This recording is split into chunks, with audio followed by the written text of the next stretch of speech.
విశాఖలో chain snatching కేసులను పోలీసులు ఛేదించారు. వరుస చైన్ స్నాచింగ్లకు పాల్పడిన కీలక నిందితులను ధర్మేంద్రను యూపీలో పోలీసులు అరెస్ట్ చేశారు.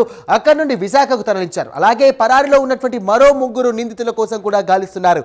నిందితులు ధర్మేందర్పై ఇప్పటి వరకు 24 కేసులు నమోదయ్యాయని క్రైమ్ డీసీపీ లతా మాధురి తెలియజేశారు.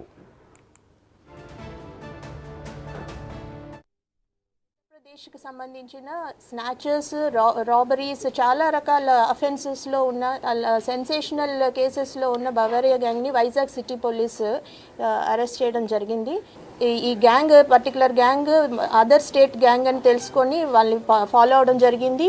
మా team, Vizag city crime team, Kancharapalem inspector గారు and Kancharapalem SI and 1 town SI వీళ్ళందరి టీం కూడా ఉత్తరప్రదేశ్ కూడా వెళ్ళడం జరిగింది.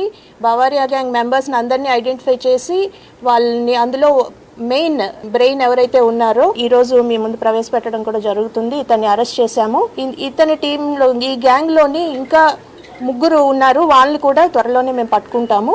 వైజాగ్ సిటీ క్రైమ్ పోలీస్ మాత్రం వాళ్ళకి క్లోజ్గా ఫాలో అయ్యి వాళ్ళని అతి చాకచక్యంగా వాళ్ళు ఎవరైనా ఐడెంటిఫై చేసి అందులో మెయిన్ లీడర్ ఎవరైతే ఉన్నారో ఈ రోజు అరెస్ట్ చేయడం జరిగింది. ఇతని మీద ఇప్పుడు ఎవరినైతే మేము మీ ముందు పెట్టామో ఈ కేసెస్లో ఇతని మీద దేశం మొత్తం మీద 24 కేసులు ఉన్నాయి. ఢిల్లీలోనే, మన దేశ రాజధాని ఢిల్లీలోనే 11 కేసులు, అలాగే జమ్మూ కాశ్మీర్లోని. ఇతని అదర్ గ్యాంగ్ మెంబర్స్ సౌత్ ఇండియాలో కూడా చెన్నై, బెంగళూరు ఇలాంటి ప్లేస్